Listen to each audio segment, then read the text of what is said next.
Halo semua, saya Nisa Salsabila dari kelas 1C dengan NPM 202510115007. Maksud saya membuat video ini adalah untuk memenuhi tugas dari Bapak Dr. Rahman Amin selaku dosen pengantar hukum Indonesia. Di video ini saya akan membahas 3 materi, yaitu pertama pengertian hukum, yang kedua sejarah tata hukum, dan yang terakhir ketiga sumber hukum Indonesia. Yang pertama, pengertian hukum itu adalah aturan atau perintah yang mengatur kehidupan manusia demi tercapainya keadilan. Lalu tata hukum atau rekorde adalah susunan aturan hukum yang berlaku dan diakui oleh suatu negara. Dalam tata hukum dikenal dua istilah penting. Yang pertama, hukum positif atau ius constitutum, yaitu hukum yang berlaku saat ini. Yang kedua, ada hukum yang akan datang, yaitu hukum yang diharapkan berlaku di masa depan. Hukum selalu berkembang mengikuti perubahan dan kebutuhan masyarakat. Pengantar Hukum Indonesia atau disingkat PHI adalah pengenalan umum tentang sistem hukum yang berlaku di Indonesia. Sebelumnya, mata kuliah ini dikenal dengan nama Pengantar Tata Hukum Indonesia. Tujuannya adalah memberikan gambaran menyeluruh tentang sistem hukum Indonesia sebelum kita mempelajari cabang-cabang hukum lainnya seperti hukum pidana, perdata, dan tata negara. Lalu materi yang kedua, sejarah tata hukum Indonesia. Bagaimana sistem hukum kita berkembang dari masa penjajahan sampai setelah Indonesia merdeka. Yang pertama, pengertian sejarah dan sejarah hukum. Secara sederhana, berarti cerita tentang peristiwa masa lalu. Sedangkan sejarah hukum adalah catatan tentang perkembangan hukum di masa lalu yang menjadi dasar bagi sistem hukum kita sekarang.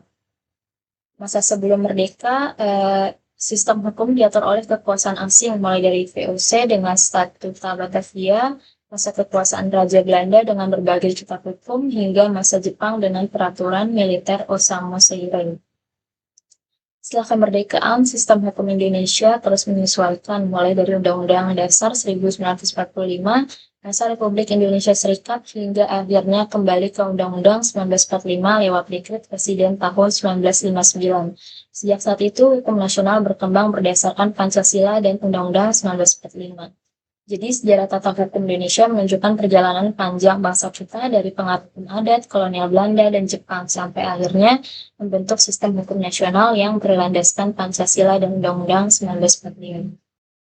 Lalu materi yang ketiga yaitu pengertian sumber hukum. Sumber hukum adalah dasar atau asal mula berlakunya hukum, sebab mengapa hukum mengikat.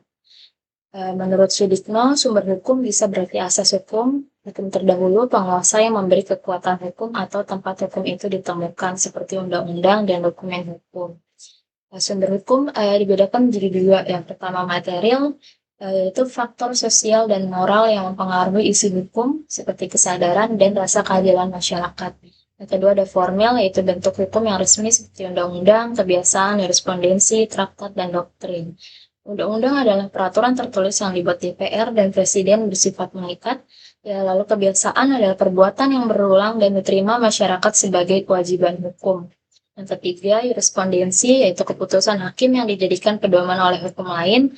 Traktat, perjanjian antar negara yang telah disahkan, lalu doktrin, pendapat ahli hukum yang dijadikan dasar pertimbangan hakim. Jadi, sumber hukum menunjukkan dari mana hukum lahir dan bagaimana ia mendapat kekuatan mengikat. Memahaminya membantu kita mengenal dasar dari seluruh sistem hukum di Indonesia. Baik, sekian materi dari saya. Kurang lebihnya mohon maaf. Terima kasih.